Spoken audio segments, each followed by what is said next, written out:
Hello everybody, it's me Alexthehunted and welcome everybody to the finale of Godzilla Month 2. Now, as you guys know, for this year's Godzilla Month I asked you guys to vote for which 4 Godzilla movies you wanted for me to review.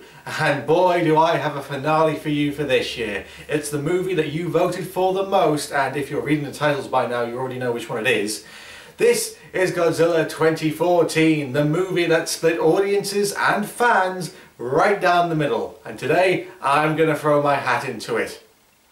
Roll the opening credits.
So our movie begins with actual opening credits, which is a bit of a rarity in a modern day film. And I kind of like this approach. It's definitely trying to fit this Godzilla movie in with all the Japanese Godzilla movies. So as the opening credits scroll along, we actually get our first look at this Godzilla, just as the military tried to blow him up with a nuclear test in the Pacific in the 1950s. Cut to the Philippines in 1999, where we meet our 2 main characters. Dr. Ishio Shirazawa, played by the awesome Ken Watanabe, Hollywood's go-to Japanese actor, and Dr. Vivian Grantham, played by Sally Hawkins. And nothing against Sally Hawkins, she does great in this role, but really, her character is entirely pointless. This isn't me saying, oh, I don't like a character. No, this is me saying, if you just completely plucked her character out of the movie, nothing would change. Hardly anything would change. I mean, really, thinking about it, the only change that would happen was that Dr. Shirazawa would hardly have anyone to talk to. I mean, really ask yourself, in the entire 2 hours of this movie, what does Sally Hawkins' character actually do? Anyway, they're part of a team called Monarch, and they're here to check out a collapsed quarry, where inside they find a huge skeleton which they believe to be a Godzilla skeleton. And there's actually an interesting theory going around that suggests that the skeleton is actually Godzilla's mother. Anyway, while searching the skeleton, they come across this parasite-looking egg thing. One has hatched and the other one hasn't. As they continue searching, they find that whatever hatched out of the egg escaped and is on its way to Japan. Because even in an American Godzilla movie, Japan just can't catch a break. So yeah, here we meet another main character called Ford Brody. Wait, Brody? Christ, the Brody family seems to have absolute terrible luck when it comes to things living in the ocean.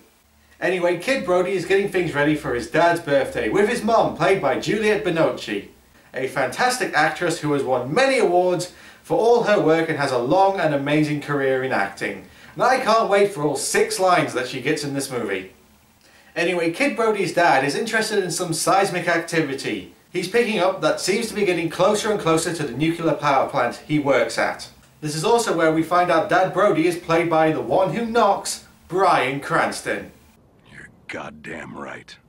Yes, I can't wait for him to be in this whole entire movie. He's going to end up fighting side by side with Godzilla, and it's just going to be great. So anyway, the happily married Brody couple go off to work at the nuclear power station. Alright everyone, I'm the wife in the happy family of one of the main characters in the first 10 minutes of this film, so it's time for me to go and die. Something seems to attack the power station, causing a break in the reactor just where Sandra Brody is working. Joe Brody tries his best to give his wife as much time as possible for her to escape, but has to seal the bulkhead, locking her in the reactor where she will die. And for all I joke about her limited screen time, this scene really is heartbreaking. The music is soft and tragic. It's good that they don't do the whole paragraph upon paragraph of dialogue before the death. It's just a look and very few words. Instead of spending 5 minutes of the two characters telling how much they love each other, it's the basic rule of storytelling: show, don't tell. So Kid Brody watches from the school as the power plant gets destroyed. We cut to 15 years later, where Kid Brody has grown up into Aaron Taylor Johnson. And okay, Johnson is a fine actor and all, but he just looks so uninterested in this whole film, like he doesn't want to be there.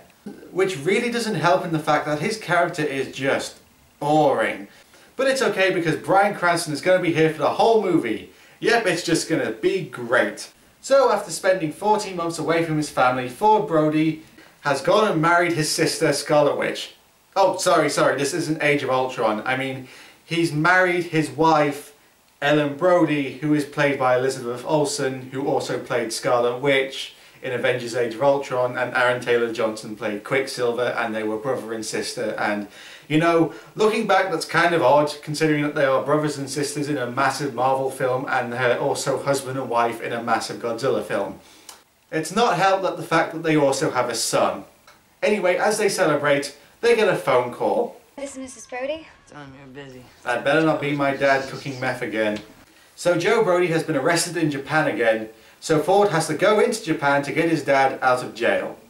As he does so, we see how crazy his dad has become, as you can see by the fact that his apartment is full of newspaper clippings. So the next day, Joe and Ford sneak into the quarantine zone where the nuclear power station was, breaking the law again. They go back because the same readings are coming from the same area again, the day that the nuclear power plant was destroyed, and Joe wants to find out what caused the death of his wife. They sneak in to try and not get arrested again, and as they go through the ghost town, they see some dogs running past them, so Joe decides to do something stupid.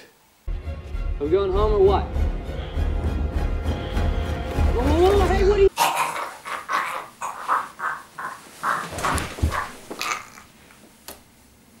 No, he finds out that there is no radiation in the area at all.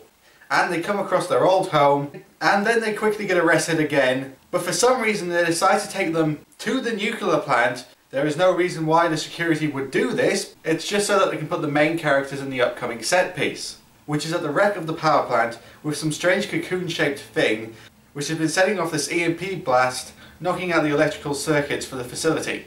Not really sure why it's doing this, maybe it just likes being a dick. So as Joe is being interrogated, Dr. Shirazawa comes to check out what he has to say, and also to see Bryan Cranston act, and it's just amazing. Alright? Well, you're looking at me right now like I'm in a fish tank, right? That's fine, because I know what happened here. And you keep telling everybody that this place is a death zone, but it's not. You're lying. Because what's really happening is that you're hiding something out there. I'm right, aren't I? My wife died here! Something killed my wife! And I have a right to know! Anyway, while that's happening, the cocoon starts to get more and more active because it's feeding off the radiation from the nuclear plant. Monarch tries to shut down and tries to kill whatever is inside that cocoon. They try shocking it to death, but did it work? Well, these red shirts that just got married and have 2 days to retirement will go and see.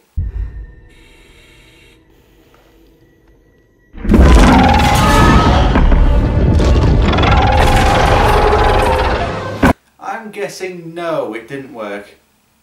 So, in a very well suspended scene, we get our first look at one of the monsters, the male Muto. And as designs go, well, here's the thing. There's nothing really that stands out about this monster to me, apart from those red eyes. And yes, it does look like the winged version of the Cloverfield monster. But what I will say is the animators and the CG artists did a great job. This monster really feels like it's real, and it moves like a giant monster would. Its steps and movements feel like they have a lot of weight to them. Anyway, the Muto emerges from its hole, and Joe gets trapped and badly injured from some falling wreckage, and the Muto lets out its wings and just flies away. The next day, among the wreckage, the military step in to try and stop this monster before it gets to any city and go on a rampage. Dr. Shirazawa asks Ford and Joe to come along with him, however Joe dies on their helicopter trip to the way there? Wait, what? Huh, that's what I wrote down. Wait. You kill the best actor and the best character in this whole movie 20 minutes in. And now we're stuck with Ford Brody, who's just a random, boring bomb diffuser army guy. Fine, as long as we're going to get plenty of Godzilla action soon. Also, Ford seems to get over his father's death really quickly. Yes, he's shown grieving, but not 5 minutes later he's like, oh well, Dad's dead, hey, what's this monster thing? We also meet the head of the military in charge of capturing the monster, and he meets with Dr. Shirazawa as he tells Ford and the military that there is something that can stop the monster, another monster, an ancient deadly alpha predator, a god among men. We call him Godzilla. So Dr. S discovers that the flying Muto was using echolocation to talk to something, but what could it be talking to? So Ford heads to Hawaii to catch the flight back to San Francisco and get back to his family. On the train to the airport, he comes across some kid being separated from his parents. And what does this kid have to do with the entire story? Nothing! Not a goddamn thing. The filmmakers really could have just replaced this kid with a puppy because all he is something cute for the hero to look after. Anyway, while that's going on, the military start looking into Hawaii for a missing nuclear submarine, which was fished out of the water by the Muto. It attacks with an EMP, causing the fighter jets to crash and to knock out most of the power in Hawaii, including the airport where Ford is. While that's going on, something else approaches from the sea. Yes, it's him. As he approaches, the sheer size of him causes a massive tidal wave, as the military try to shoot at him with their tiny guns. I'd love to see what these military guys were thinking, like, oh look, there's a giant fire-breathing dinosaur, don't worry guys, I've got this. As the Muto makes its way to the airport, he attacks the train that Ford is on, and Ford has to save the puppy, I mean little boy. But that's not the important part, oh no. As a helicopter crashes into the planes, causing a chain reaction, his foot comes down. It's the king of the monsters, oh yeah, it's Godzilla.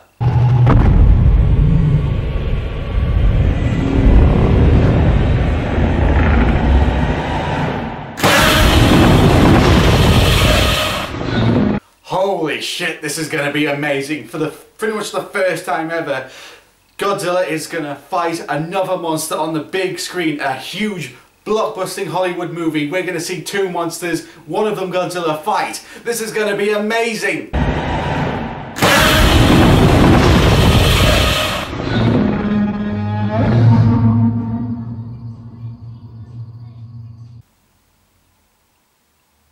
Wait. You cut away from the fight just as it's about to start. Why? We came to see Godzilla, not the people he steps on. Why are you cutting away from what we came to see? We don't mind seeing the aftermath, but we want to see the fight that caused the aftermath. So the puppy gets reunited with his parents as the military follow Godzilla, as Dr. Shirazawa explains that Godzilla is hunting the Mutos, but that doesn't explain the call the Muto was giving out. So it means it was talking to something else. Dr. Shirazawa believes that the second pod they found in the skeleton, which they thought was dead, so they left it in a pile of nuclear waste in Las Vegas, and of course the pod fed off it, hatched into a large female Muto, and goes off to destroy San Francisco and heads towards the male Muto.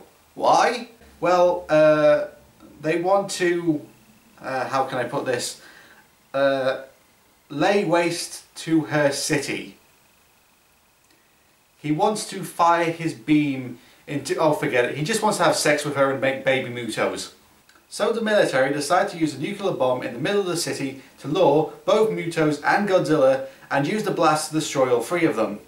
I can't see this going wrong in any way. Dr. Shirazawa suggests just letting Godzilla do his job and kill both of the Mutos himself, because, you know, he is the king of the monsters. Also, he talks about Hiroshima, which doesn't really go anywhere and has no real point to the story, but he didn't point out that his father wore an eye patch and created the oxygen destroyer, which ended up killing the first Godzilla and also creating a monster that looked like the living embodiment of Satan. Anyway, while that's going on, Ford rejoins the military because he's a bomb expert and can help with the bomb being transported to its destination. but for some reason he does not warn his wife to leave the city now because there are 3 giant monsters coming to level the place. But he does just say he loves her and sets off on the train with the bomb.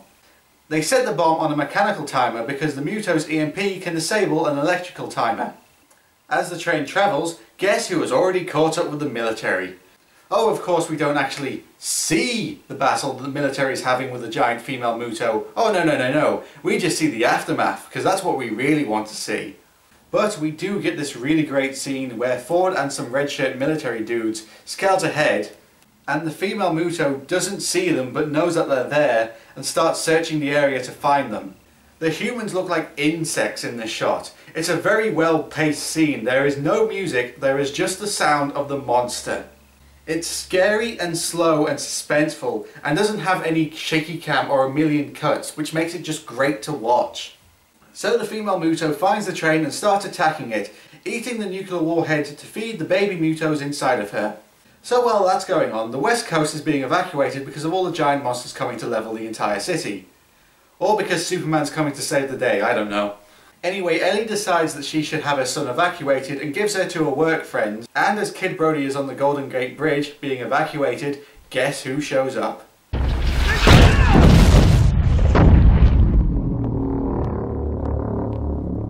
Open fire! So Godzilla reaches the west coast and the military open fire, with civilians still on the bridge, and of course the military do jack shit against Godzilla and just make him walk right through the Golden Gate Bridge, just as the bus with Kid Brody is getting away. However, the King of the Monsters is supposed to be the hero of this film, and in this scene has just most likely killed a load of people and kids. Whoops. Anyway, while that's going on, the military activate the timer on the nuclear bomb, and the male Muto comes back making an EMP blast, knocking all the planes out of the sky, and making the nuclear weapon a sitting duck for his attack, and takes the nuclear warhead for himself, but doesn't eat it. Why? To give to the female Muto as a gift to, I guess, prove its worthiness as the male father of the baby Mutos, in an admittedly adorable scene where the 2 monsters meet and become mates, and they create their nest for their baby Mutos.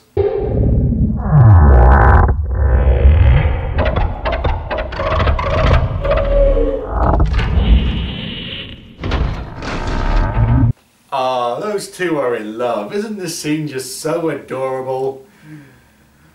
When those baby Mutos hatch, they're gonna kill us all. So while that's going on, Ford joins up the military again as they set out on their mission to get the bomb and defuse it and get it away from the Mutos. Ford is hired to defuse the bomb. The military head off. The head of the military goes to Dr. Shirazawa asking if Godzilla can really kill the Mutos. And the good doctor gives us a speech that was in all the trailers. The arrogance of man is thinking nature is in our control, and not the other way around.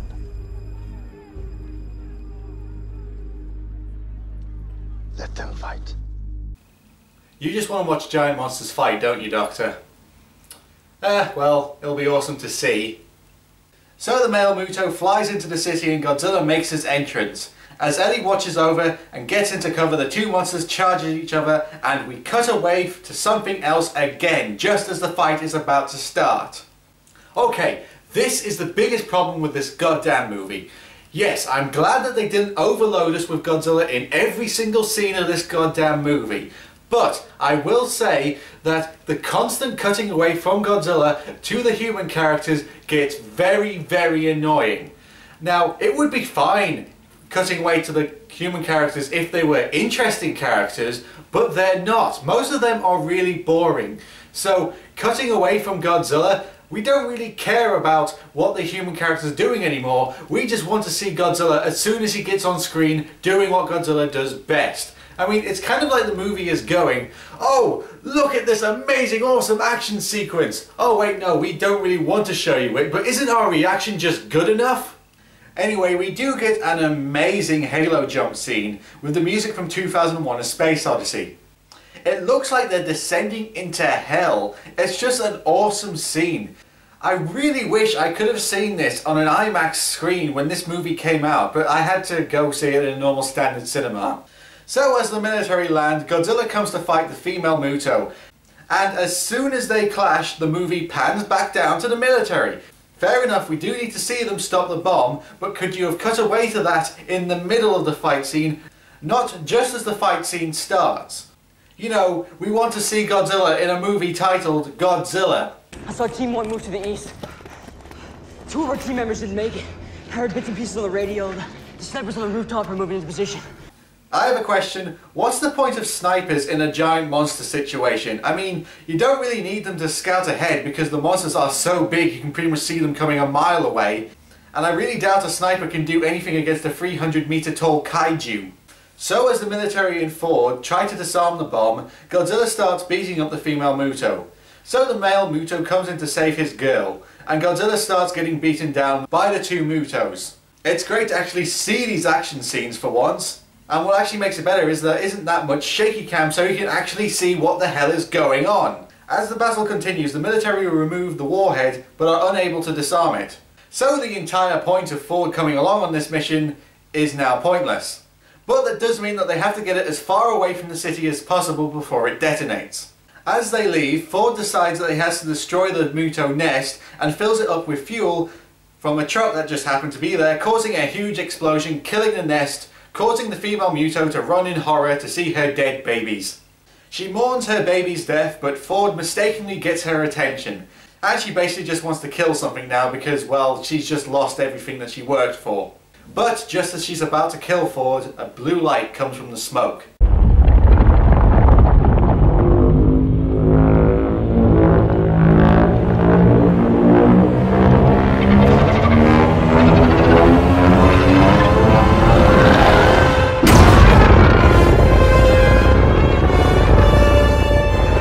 As Godzilla and the male Muto fight, the female gets up and chases after the military to get the warhead again and to make a new nest. But that's going to be a problem because Godzilla kills the male Muto with a tail whip into a building, which then falls on him and Godzilla. Ford tries to catch up with his group. Him and Godzilla meet face to face, but I can imagine what Ford is thinking as Godzilla just stares him down.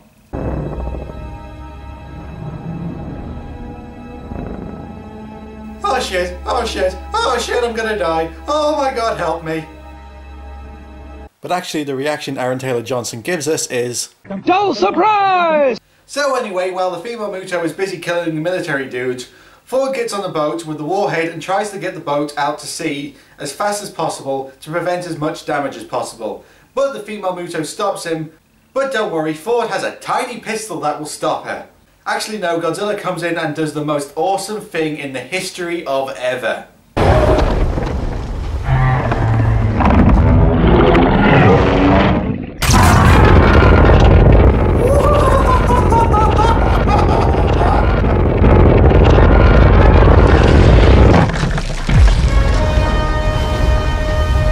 Godzilla wins. Fatality. So with Godzilla defeating his prey, he passes out on the West Coast Pier.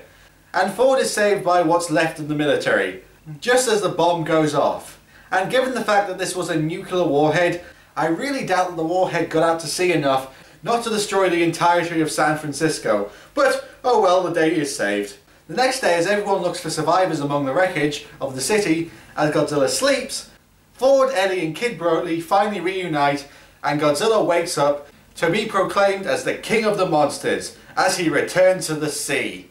That's right, I'm Godzilla. I'm the king of the monsters. I can take down anything. A giant butterfly, a three-headed space dragon, a robotic version of me. I can take you all. King Kong ain't got shit on me.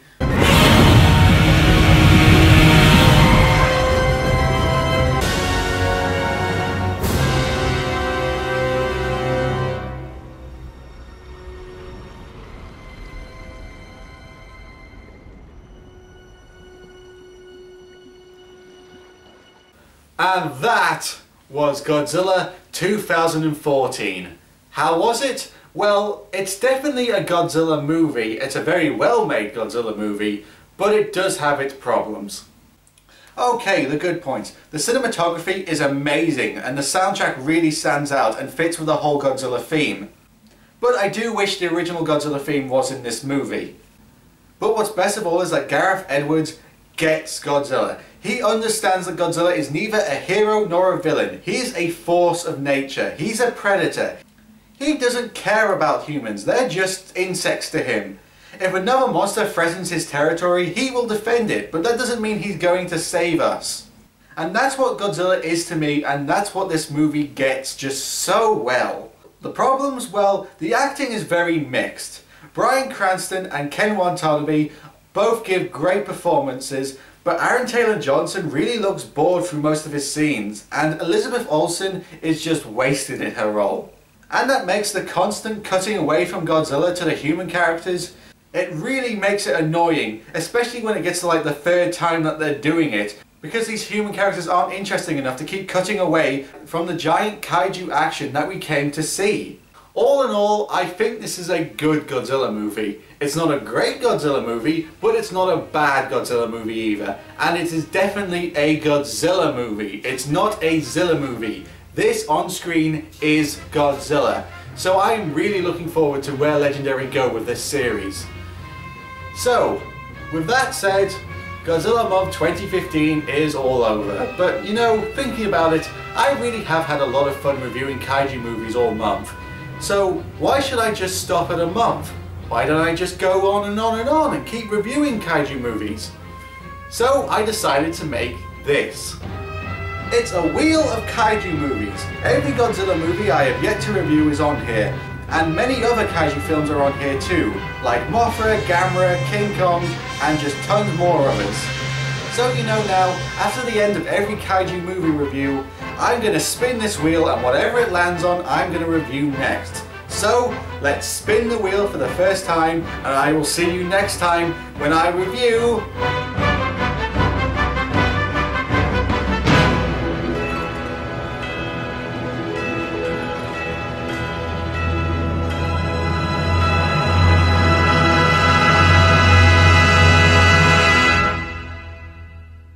Gamera? Oh shit, I hardly know anything about Gamera.